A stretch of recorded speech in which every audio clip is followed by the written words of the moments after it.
Today is December 8th, 2007. My name is Adam Armstrong, and I am interviewing Joan Hoffman, who is a war bride during World War II, and we are at Joan Hoffman's house. Where and when were you born? I was born in Canada in 1923. My mother and father went to Canada after the First World War, and we were there for about 6 years. And there were 4 of us born there. And then my father sent money, and we 4 kids, home to England for 6 months to meet our relatives, because he was one of 13 children and mother was one of 9, so there were plenty, and we knew they would never be able to come and visit us.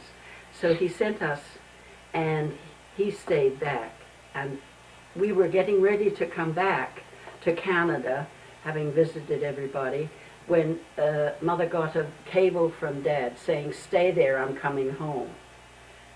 And you know, in those days, children never asked any questions of parents, and the only thing we can think of was, Dad never had a decent job in Canada. He was worked in a flour mill and a mine, and I think he borrowed the money to send us and stayed there and worked until he got the money and paid it, then he came home. So we were in England from then on. Okay. What was it like growing up in England before the war? Well, we were fortunate because we first went over there. My father got a job managing a riding school, so we had horses, and basically our lives lived around the horses. The stable yard was in the middle of Cambridge, which is a big university town, and we all went to school, but you had to walk to school, and it had to be a good mile or 2 from the house. We walked, and we rode bicycles. We never had a car, but we had horses, and kids. I never knew it until after I was talking to some girls that I graduated with. We went to Perth High School for girls, and they used to be talking and saying, "Let's go for a swim," because the River Cam went all the way around Cambridge, and they had 2 or 3 places which were made into bathing, so that you could go put steps and, you know, built up this, so that you could go swimming there. Mm-hmm. And I used to feel, oh, I wish I could go with them, but I knew I had to go home because my father needed me, because we worked in the yard. I mean, we had grooms there sometimes, and we had horses at livery there, but I mean, whoever owned the horses had to be fed every day, and the stables mucked out and groomed, and so we were always busy with the horses, you know. But the other girls, I heard later, were so jealous. They used to think, you can go riding any time you like. We used to have to go riding whether we wanted to or not, because, you know, it was just one of the things. Mm-hmm. So that was sort of right until, and even after I left school and got a job.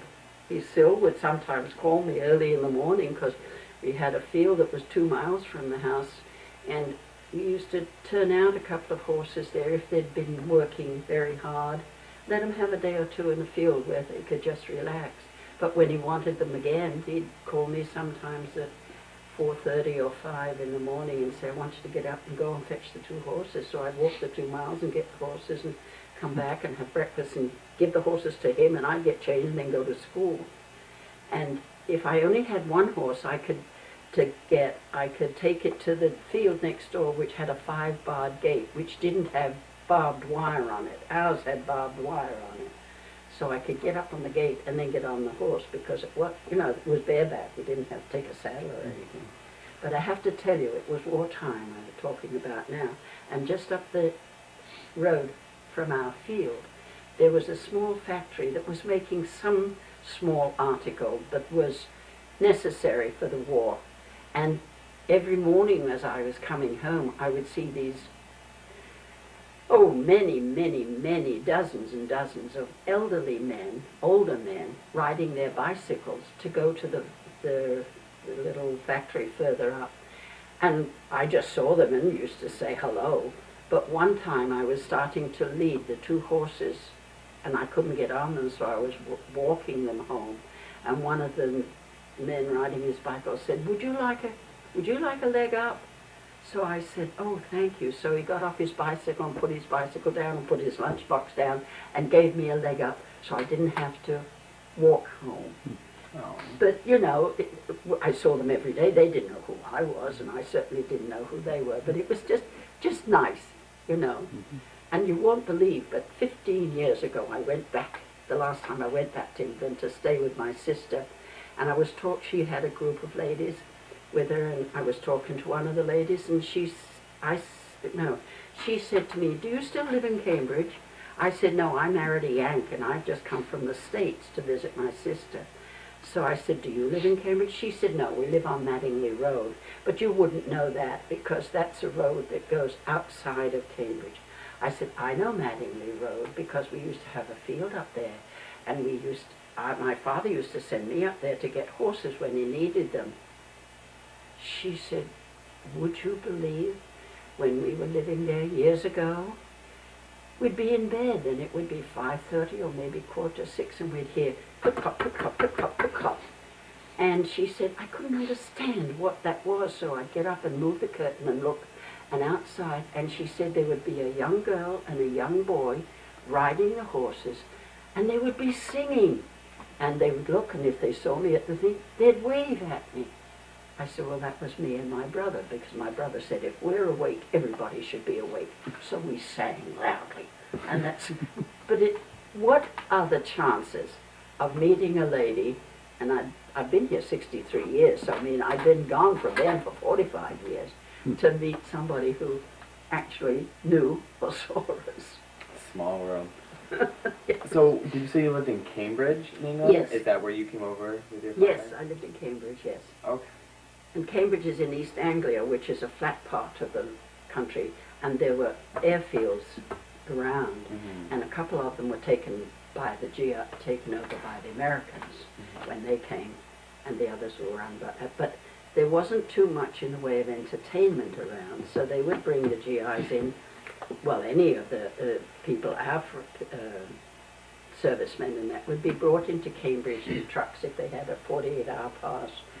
And the largest hotel there was taken over by the Red Cross, so there was plenty of room for them to stay, but there was not too much to do. There were only 2 movie houses, and one restaurant had a dance every Saturday, and then of course they could go on the River Cam and hunt, or no boats were allowed with motors on, just, you know, a canoe or a thing like that. So they used to be walking through town, and our stable yard was in the town, and they'd come to the stable yard, and, you know, it said horses for hire, so they'd come up, and my father always greeted them, "Oh, can I help you? We want to take a ride." And my father had one question he asked, no matter who it was somebody he didn't know. He would say, "Have you ever been on a horse before?" Because we had some horses that needed to have a rider on. Now that's what I think. And there was one guy that came in, sometimes 6 or 7 or 8, but some member of the family had to take them out because they didn't know how to get out of the town of Cambridge to get out into the countryside. So we literally met up with hundreds of different GIs. It was a very, very interesting time of our lives, you know. But it was good. It was good, yes. With growing up in post-war England, what were your thoughts on Chamberlain and like the peace and that? Well, we always thought Chamberlain was a good MP or whatever it is. Can't even remember his name. He was well, anyhow, we always liked him. Yes, we were very. I mean, I was 4 when we went to England, and finished school when I was 17 and worked for a couple of years, and then got involved with one of these GIs.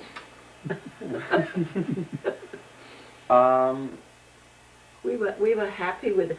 To tell you the truth, we as kids, or even growing up, never knew much about what was going on. Of course, we had, everything was rationed.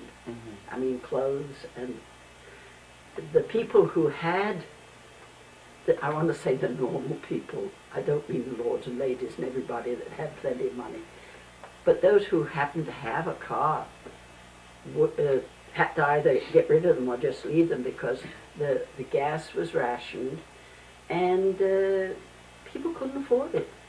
you know, we rode bicycles, Mother. And when my youngest brother was born, they have seats that just sit behind them for babies that can sit up. And Mother did all the shopping with a basket on the front of the bicycle, you know. So very different from the land, from the living that you notice now over here too, you know. But it was good. It was good. And my sister went in the Navy, the Wrens, the Women's Navy.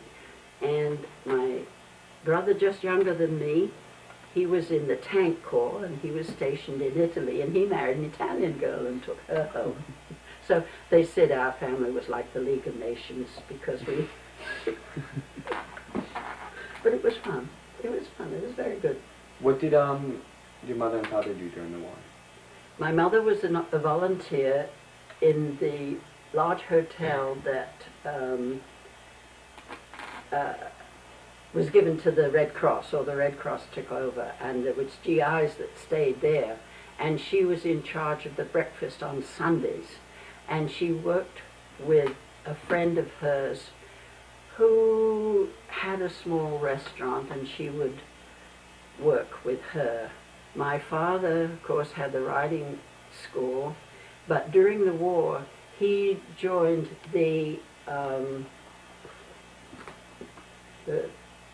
they used to have, what was the word? They used to have places where people would go and sit, and any time a plane came over, they would report it to a headquarters. And he did that during the night. He went and worked during the night. And, you know, they had to, when the sirens went off for a bomb attack coming, wherever the planes were coming from, there were several of these places that, and the one that he worked with was in like this, the cellar of the Chamber of Commerce, and it was a huge room, and they had a huge table with a map of the whole of England, and they had to say, well, there's a bomber coming over, and it's going northwest, and it's going, and they had to keep them so that they knew where they were, you know. And Cambridge, we had a siren going off almost every time, I would say almost every day, but there weren't many bombs dropped on Cambridge because we were surrounded by airfields, and of course anti-aircraft groups around the airfields taking care of them. And I only know of one person who was killed by a bomber, and it was a teacher who taught like second grade. She and her mother lived one block from the school, and there was one night when we had air raids, and there was a couple of bombs dropped, and one bomb dropped right on her house, and the two of them were killed. I mean, there were one or two others, but really no real numbers from Cambridge, because although, as I say, and theoretically, when we had an air raid siren, we were meant to go downstairs, and if you didn't have any, a lot of people had air raid things done in their yard. They dig a little and then put with corrugated metal roofs, and they'd have like bunks in there. But the government also supplied tables made out of metal that you put underneath your table, if you had a square table. And if there was an air raid and you had children and that, and you didn't have anywhere to go outside, you would get under there, because that would be like under a steel protection, you know. But that's what we did. What was in your air raid shelter? Well, an air raid shelter, I mean, they did have, especially in London, of course, they had lots of them done, but they were like underground, places. And in London, everybody went to the underground train stations, and they put up bunks in there, and people would sleep in there because you were underground. And you know, London was a very, very busy place. There were, but they say during the war, I think the train stopped running, and the bunks and everything were made. People, whole families used to go down there and sit there with their children in the bunks and stay overnight and everything. So that's, you know, we never went, we knew that they were building those things, and there were big air raids in some parts of the towns that, as I say, they dug out, and I don't know whether they were built with metal walls or what, and the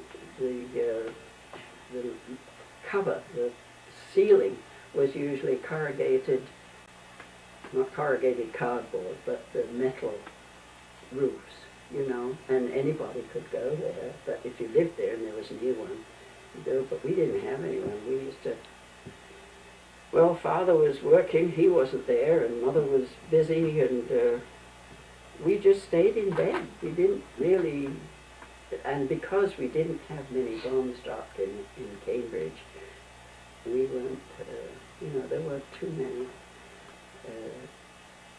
people hurt there.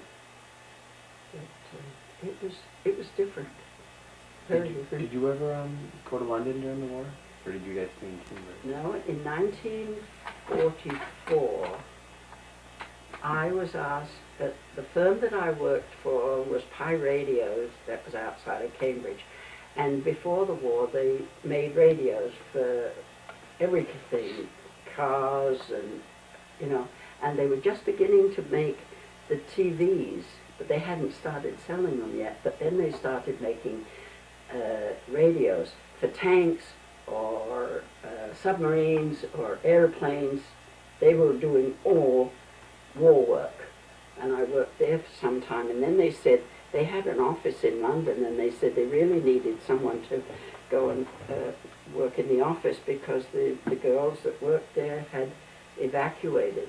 During the war, they evacuated many families from the big towns and sent them to the smaller cities and found houses, families who would take some. So Mother had well, we had a house, we had plenty of room, but when I was asked if I wanted to go, I said yes. So I went up to London and got a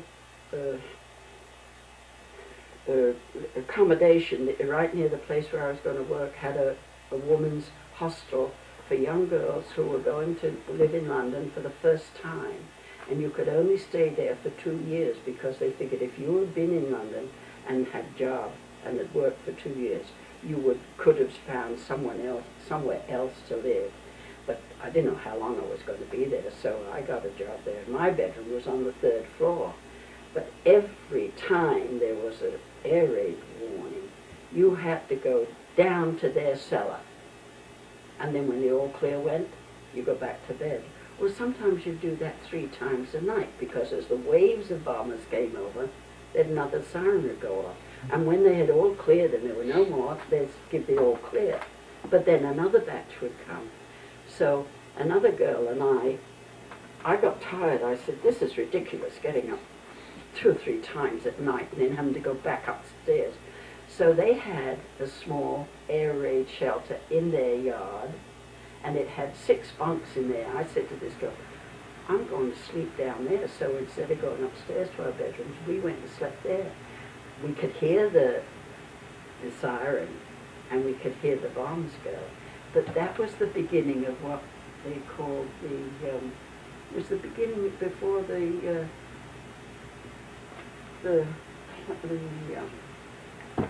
I can't even think of the word I want, but they had the first bombs at this time, had motors on them. So after the air raid siren would go, you would often hear this put, put, put, put, put, put, put, put, and you knew that it was a bomb coming over. But all of a sudden, it would stop, and then it fell. And that was before they had the ones now they have. I can't even think of the word. But Rockets. anyhow, the what? Rockets? No, I don't know what the thing is. I'm too old to remember all those times. But that's how, I was only there for 6 months because, well, I was going to get married. So I went home and got married. And I wanted to go back to work at the company I was in. And I told them, I said, but I might have to leave without very much notice. Well, they said, well, we don't want you here then, Richard. So I got no job. But my husband was in the 8th Air Force. He wasn't a flyer, he was a secretary. So he got all the letters and all the information. He came in one day and he said, we just got a notice today that at the end of the war, the 8th Air Force is going to be sent to Germany in the Army of Occupation. He said, if I'm in Germany in the Army of Occupation and I get leave, they won't give me leave to go from Germany to England to see you. They'll give me leave to go from Germany to the States where I'm from. So he says, the best thing to do is to get you there now. So we went up to the embassy and I had my paperwork, and because I had a Canadian birth certificate, I would be returning to the continent of my birth, and they issued me a non-quota visa. Now, the thousands of other girls that had to wait until the end of the war, but they said, go home and pack your clothes and or pack whatever you want to take with you and be ready to leave with 24 hours notice. So we went back to Cambridge, and I said to my mother, I've got to pack everything because I have to be ready to leave with 24 hours notice. She said, all right, then pack. So 2 days later, hadn't heard anything, and I said to her, Mother, would you wash the clothes that I'm wearing, because I have to be ready to leave and I would like to take them with me. Well, we didn't have a washing machine or anything, so Mother washed her hands, by hand. And thank you. And 2 or 3 days later, I again said, would you wash these? After doing that for 2 weeks, she said to me, look, I am not going to spend the rest of my life washing your clothes. If you get the notice to go and you've got dirty clothes and you want to wear them, either wear them dirty or pack them dirty or leave them here and I'll take care of them. They didn't send me any notice until 6 months later, so it was just as well that she hadn't been washing all the time. So I just sort of went about my business, and because the company that I'd worked for before I went to London wouldn't, if you're going to leave it without giving us 2 weeks' notice, no, we don't want you. So I worked with my father. And when the GIs came to ride, it had been mostly my sister who used to take them out. But when I was there, I worked with my father. So I worked, and my husband was very fortunate. He used to get a pass to come in to Cambridge every night. So after he'd finished his work in the office, he'd get on his bicycle and start riding the 14 miles to Cambridge. And I would have been taking GIs or whoever else went out riding. So if I'd finished, then I would get on my bike and go and meet him. And then he'd ride and stay overnight. We'd get up at 4 or 5 in the morning and give him breakfast. And then I would ride my bicycle with him back to the... But I wasn't allowed on the base because I was just a civilian. So he said goodbye to me and he'd go on. He was there. Then I turned around and rode 14 miles back by myself. But that's what you did. Now, how did you actually end up meeting your husband? Well, there were 2 GIs who came to ride one day, and my father greeted them and said to them his usual thing. They said, we want to go for a ride. And so he said, have you ever been on a horse before? And one of the GIs said, sure I have. He said, I came from Iowa, I've had horses. So my father said, okay, fine. My daughter will take you out. So my sister took them out to ride. And we used to ride a lot of there were several different places that had horses for hire, but most people used to rent them out for an hour and pay by the hour. You want to ride? it'll cost you so much an hour. But my father wouldn't do that, because what we found out, if anybody had paid 7 and 6 to ride for an hour, they'd go as far as they could in that hour, and then so they wouldn't have to pay extra if it took them longer to get back. They'd turn and race the horses back so they got back within the hour. My father used to charge 7 and 6 for a ride. Sometimes it was an hour and a half, sometimes, depending how much trotting or cantering they did.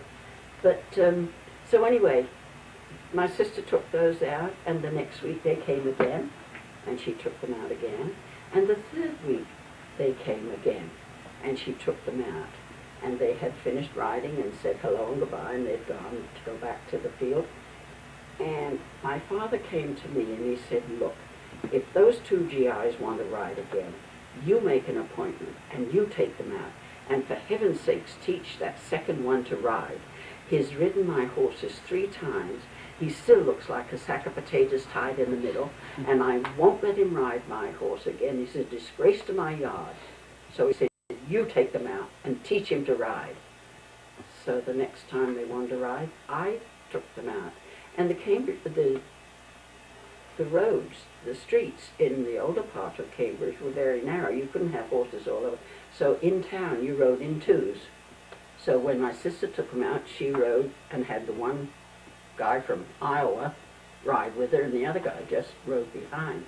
Well, when I took him out, I had him riding beside me. I didn't know at the time, but he came from Jersey City. He had never seen a mounted horse except when the police patrolled the parks. So apparently I was very strict with him, and I taught him to ride. They never came to ride again. But he started dating me, and I eventually married him. Yeah. So he taught me to drive his car when I'd been over here 6 years, and that was the hardest decision he ever had to make, to teach a woman to drive his most precious possession, his car. But apparently I taught him to ride. But we met we met literally hundreds of them, and they were very nice. One man came, and he was a very nice guy, and I took him out and riding, and I was asking where he was stationed. He was stationed in Bassingbourn.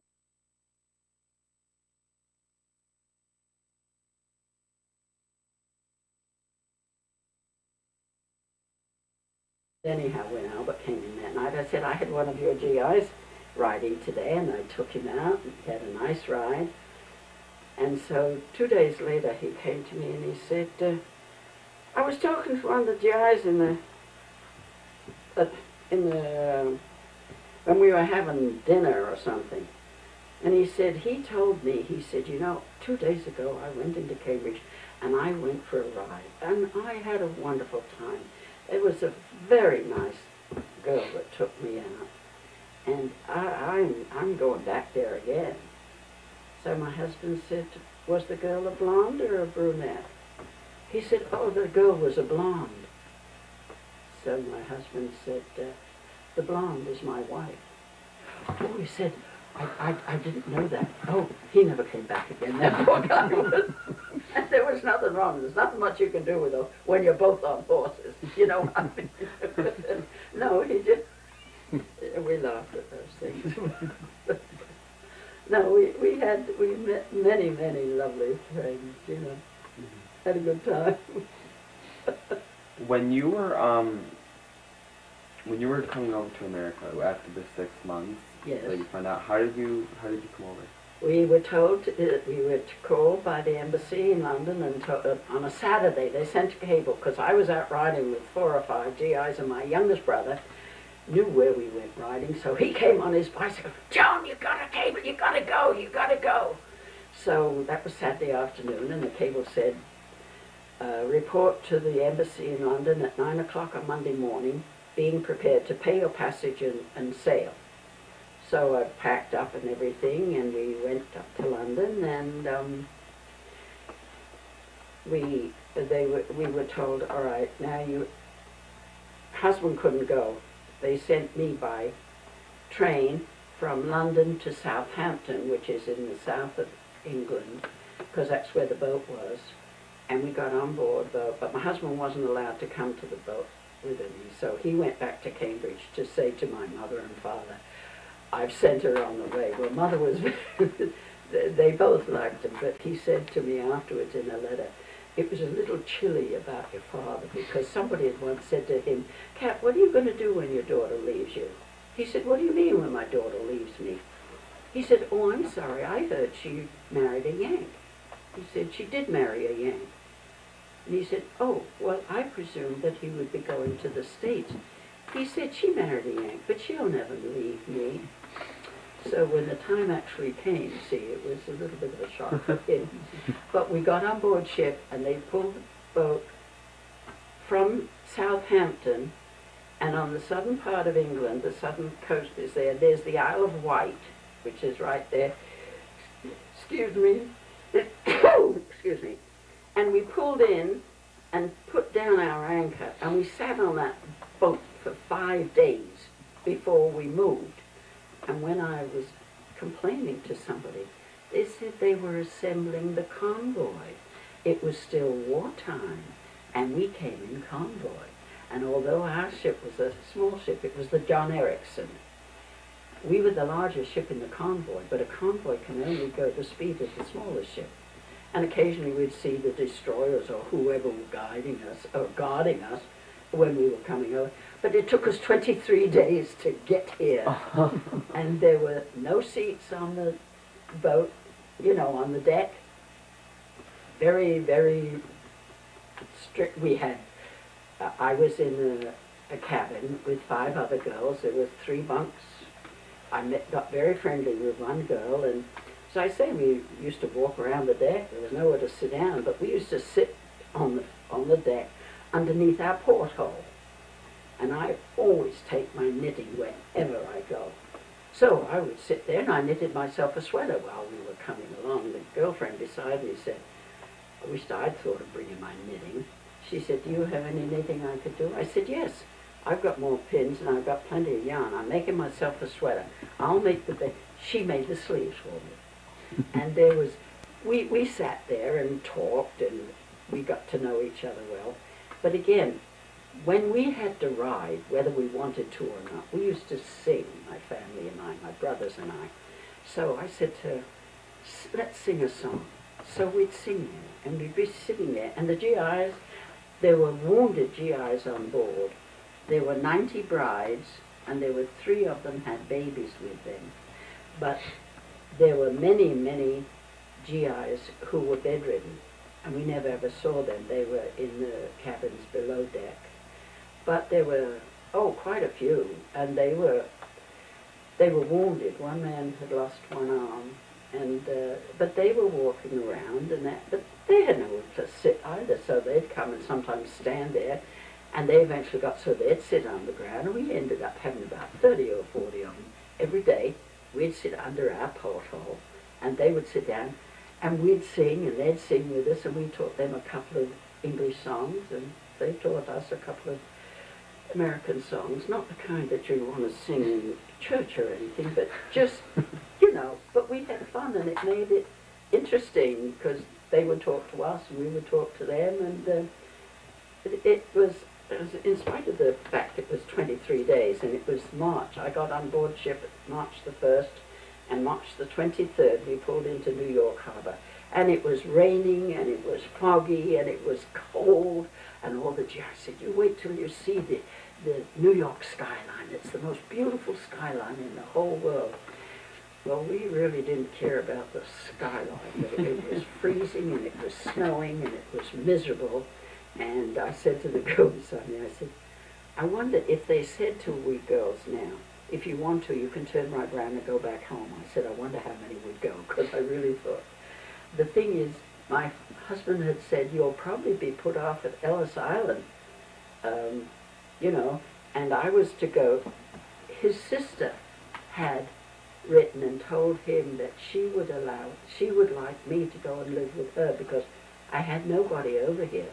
I knew nobody, and when she had written to the authorities and said that she would provide a home for me, she had to do that, and she had to also give them an estimate of her income so that they know that she could afford to keep me and not throw me out of the house as a, you know. So the Red Cross in New York met the boat and took all the brides to the Red Cross headquarters and interviewed each one of us separately. When it was my turn, they said, where are you going? I said, to Woodridge, New Jersey. Have you made any plans to get there, or how do you, or is somebody going to meet you, or how are you expecting to get there? I said, well, my husband told me to go to the bus department and get a bus to go to Journal Square, and then in Journal Square change and get a bus that would go to Woodridge, which was about 12 miles from Journal Square. But I said, she said, oh, well, you know exactly where you're going. I said, well, sort of. But I said, I only have English money. I don't have any American money. I don't know what they would do with it. But I said, I have a telephone. I'm going to live with my sister-in-law and her family. And I have her telephone number. And if we call her, and if they're home, they'll come and meet us. So the Red Cross lady called the number, got them, and said who she was. And they said, oh, yes, we'll be there in about a half an hour. So they just let me say hello to her on the telephone. And I waited, and after about a half an hour, because a lot of the girls had to go, if they were going to California or anywhere else, I mean, they had to go by bus or by train, but I don't know what their circumstances were, whether they had money or somebody was going to meet them, but it was very easy for me. They came to meet me and took me home, and you know, and they even brought my mother-in-law. She lived in Jersey City, so on their way in, they stopped and picked her up, and they had a 5-year-old girl, a daughter with them, and they picked her up and took me to Woodridge, and it was there, and it was very, very lovely. They were very, very kind. Of course, I was new, and they showed me through. I can remember the first day we got there, she showed me the house and where the bathroom was, and she said, you know, any time at all you want to go to the bathroom, we have showers and everything. Well, we didn't have showers in England. We had bathrooms, but just with a bath, you know. So I think it was the next day I thought, yeah, I'd like to take a bath. But she had said to have a shower, and I thought, well, that would be good. So when I walked into the bathroom, she had the most beautiful shower curtain. It was, I've never seen any since that was so pretty. Well, when I got there, I thought, oh my goodness, I don't want to get this wet. So I put it outside the bath and took a shower. Well, I didn't know all the water was going outside into the room, so I mopped it up very quickly. But it was silly things like that that I didn't know, had never met up with, but she was very good. She was very good to me. I helped her with all I could. But I eventually got a job. The neighbor was the manager of the telephone company, and I'd always wanted to be a telephone operator. And she called me and asked me if I'd like a job, and I had nothing to do. I used to help my sister-in-law, and I used to walk her little girl to school every morning, but nothing else really. And after the one thing that I made such a mess of, I don't think she really wanted to help her much. So when the chief operator called me, and she spoke to me quite a long time, and then she said, would you like to become a telephone operator? Do you have any questions? I said, well, the only thing is, I wonder if they would understand me, because this was before dial. Everything had to be done by voice, you know. So she said, well, I'm enjoying this conversation very much. So anyway, she said, report. So I went. And for the first 2 weeks, they had one supervisor with 2 students. And for that first 2 weeks, the first day, they made us get acquainted with the board, where it had all these lights. And if any person picked up their telephone, a light would come on. So you'd pick up this and plug in that light and say, number please. and then she'd tell you the number, then you pick up the wire that went, you know, she was in the back wire and this one, and put in the number. So I enjoyed that very much, and it was good. Well, when my husband came home, 6 months later, his mother had lived in Jersey City, and that's where he lived with her when he came into the Army. So, of course, we were going there. So we moved to Jersey City. I knew how to pronounce that so everybody else could understand, because that's how everybody else was saying it. And I transferred to the telephone company office in Journal Square.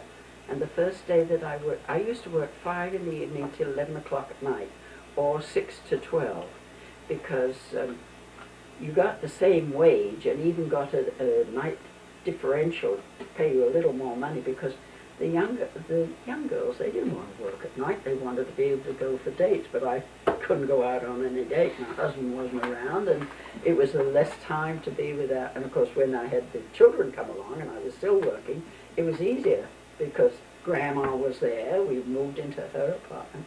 But anyhow, the first day that I went there was a Sunday, and they put me in between 2 older operators. They knew that I was new to the job, and so I was going along fine. And then I got a call, and they wanted a number in Long Branch. So I checked on my desk, and it told me Long Branch was a long-distance call. So you plugged into a long-distance jack, and I said, Long Branch, and immediately I got tick-tock, tick-tock, tick. That's a recall, and that was the only audible one. But you had to release that within 10 seconds, because otherwise the supervisor would come in, because that was when the customers, you know, not happy with what was going on. So I released it, and I thought I must have taken the wrong jack. So I checked again, and no, it was still long distance. So I plugged into the long distance jack right beside it, and I said Long Branch. And again I got a recall, and I thought, okay, what am I going to do? I released it immediately, but I thought if I say it the way I say it, I won't get the number, and if I say it like the others say it, they'll think I'm making fun of them.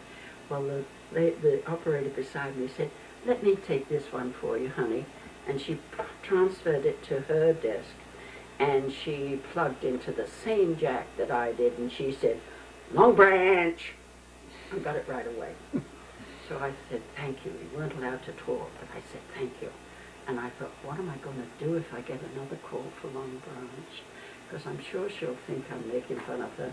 But I got another call, and I thought, well, if I expect to work here, I've got to be able to, you know, transfer the numbers and places I want.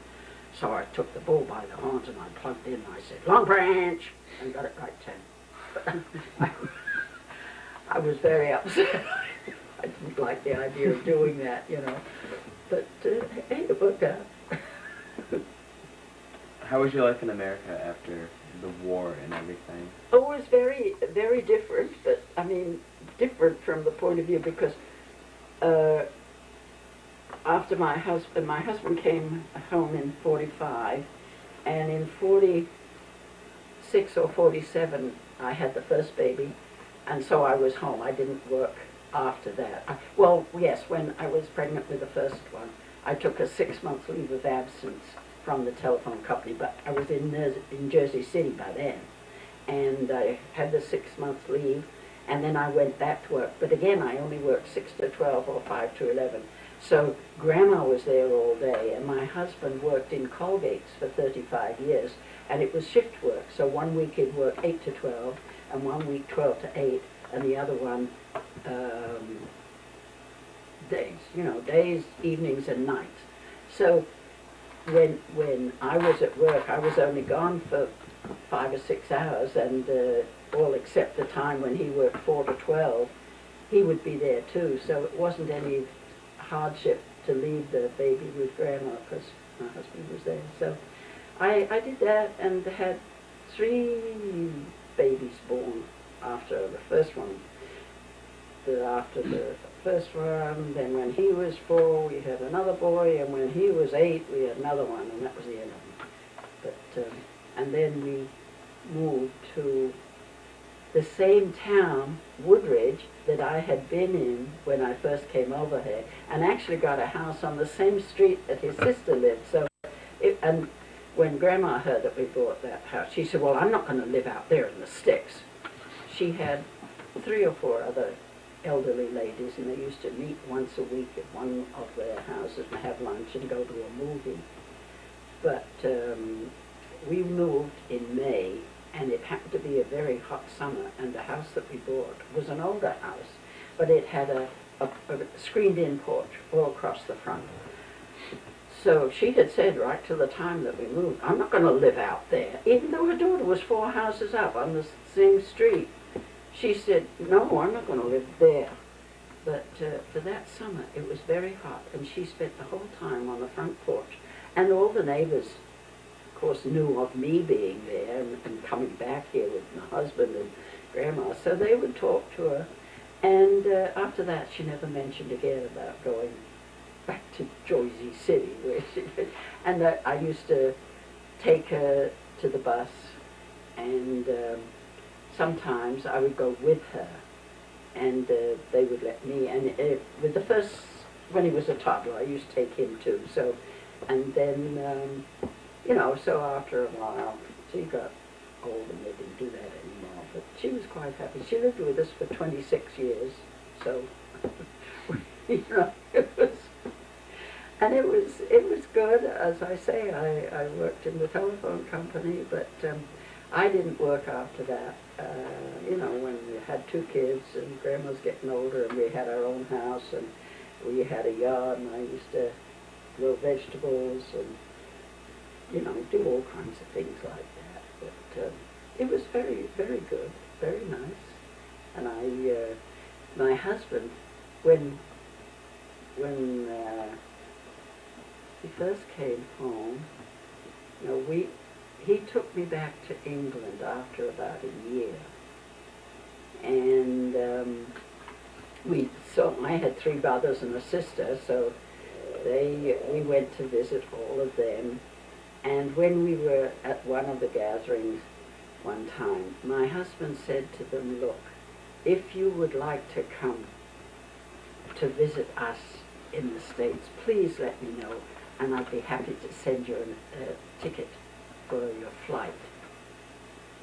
And he asked my 2 brothers, well, 2 of them, the other one was away, and one brother came with his wife and 2 kids, and my sister, she had separated from her husband, and she had a couple of kids. My husband particularly wanted her to come because he knew her when they first went riding, because she used to take them out, you know. So he said, please, just let me know, Joan, and I'd be happy to send you a ticket to fly out. She said, you darn GIs think you can buy anything just because you have the money. I'll come to the States when I can pay my own way. And she was a little bit like that, because he didn't mean it at all like that. He just knew that really we didn't have money at home to pay for flights, you know, to come like that. And she had lost her husband, well, separated from her husband, and I don't know what she was doing for working, but it wasn't easy. But eventually she did come, but that was a long, long time later than that. So, you know, it was good. And I went back, he sent me back, the first time I went, no, that was the first time I went alone. He sent me and my oldest son, who was going to be 2, and he said, would you like to take Daryl to show your parents, because they were getting older. So he sent me and my son, and he couldn't get a return trip until 6 months later. So theoretically I was going to be there, but when I was leaving he said, please, once you get settled and been there a couple of weeks, please get in touch with shipping company and see if you can get a return trip, because I'm going to miss you. So my mother, did my mother meet me? Or I got home anyway on a Wednesday, and they still had ration cards. So I had to go to the Chamber of Commerce and get a ration card for myself and my baby. And while I was there, I called Mother up, because I didn't know. You could get your ration cards and you could buy all food from any grocery store, with the exception of meat. And you had to register with one butcher, because then he would know how much meat to get for how many people he had registered. And I forgot the name of who he'd registered with, so I called her from the office where I was filling out forms and that, and said, is everything all right? She told me the name of the butcher.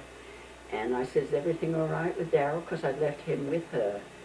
And I said, I don't know how he'll behave because he didn't know her, and we'd only been there one day. So when I called, he said, well, he's doing all right. He's in the middle of the kitchen floor, and he's just taken every pot and pan I have out of the cupboards, and he's enjoyed playing drums with them. So anyway, that was a Thursday, and on Saturday, she came into the kitchen. She said, I'm going to make this cake because we have people coming to meet you tomorrow. So it was a fruit cake, and she used every bit of fruit and stuff that she had from her allotment to make this big cake. And she didn't put it in the oven until about 9:30 or 10, and she said, I'm so tired, but I got to wait for that, and it'll be about an hour. I said, well, you can go to bed, and I'll look after the cake for you. So she said, all right, but check it now, and it should be done. So I said, well, I'll check it well. And my brother was there, and I said, and just to make sure that it's done, we may take a piece of it at 11 o'clock or when it's coming out of the oven. She says, you're not going to eat it now. It's for tea tomorrow when we have these friends coming to meet you. So we behaved ourselves and we didn't do it. But we had one very large bedroom in the house, and in it was a double bed, but they had bought a crib for the baby, knowing we were going to be there for 6 months.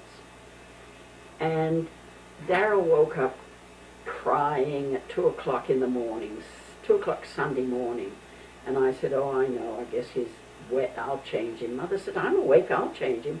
I said, no, I will do it. So I got up and changed him, and she said, well, I'm going to the bathroom now anyway. So I was dealing with him and getting him done, and she came from the bathroom and closed the bedroom door and took one step, and then she tripped. I thought she tripped over the rug and fell and hit her head on the night table. And she was lying unconscious on the floor, so I got the kid back in bed, and I couldn't move her. But through the other side of this very large bedroom we were in was another little bedroom, and my youngest brother was sleeping there, so I woke him up and said, Ben, please come and help me move Pam, because she fell and hit her head and I can't move her. And Dad was he used to, the most times, he would sleep in a bedroom that overlooked the yard, because the grooms would come at about 5:30 or 6.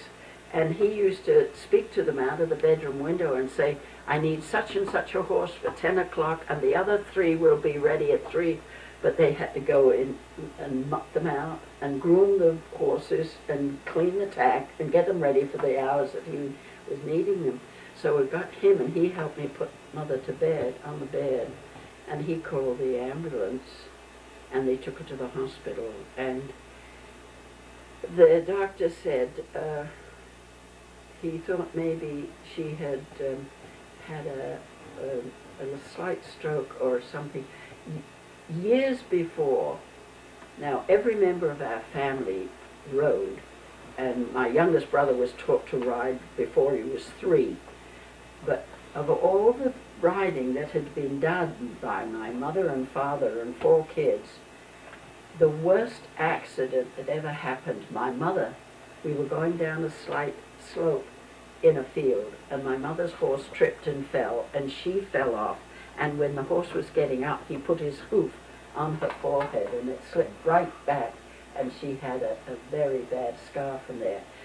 But they said it might have been a blood clot or something from that fall, but she died on the Wednesday. So it was a little bit of a sad thing for me, you know. So that was it. But I never did get in touch with the boat company. I couldn't do that because the day Mother was buried, my son who was with me had his second birthday. My father developed pleurisy and was in bed for a month, and I was his nurse and looking after I didn't do much with the horses then because I had the kid and the rest of the family to look after. But, you know, it was good. I think we're just about out of tape, so I think if we want to wrap it up. Yes, all right. I don't know why. I hope I told you what You I did, wanted to do. you did great. Thank you for letting us interview you. Well, and, it's been very interesting to me. You ask any of my friends and say, oh, don't get her started talking because she will never leave. Oh, no, this is great. It's about an hour, so Yeah. it was great. Well, yeah, thank you. Well, thank you for coming. May I ask what association is doing this, or who is it that's doing this? This is with the World War II Living History Project. Oh, and where is that from? Well, you come from Hudson Falls, don't you? Yeah, my history teacher, Mr. Roselle, started it, and like the interview that we've done will be sent, well, after the release film, will be sent to the New York State Museum, and it'll be available to the public so they can read it so we can keep history alive, since we're losing a lot of veterans. Would I be able to get a copy of it? Or? Oh, yeah. Yeah. Yeah, we can make you a copy at Thank school. you, yes. This is one. So we've got to quit, right? Okay. So, it's good. Well, thank you very much. Once I get started, now most people want to hear everything, and you know, it's interesting for them. But I must say, when we were on board, there was one GI who had almost lost his arm, but he didn't want them to amputate it. But he said to me, he said, since I've been in service and been abroad, my wife gave birth to our first baby. Could you make something with your knitting? So I knitted him a pair of baby booties so he could take to. The only thing I know about him, he came from Scarsdale. Don't know his name or anything else. That's it.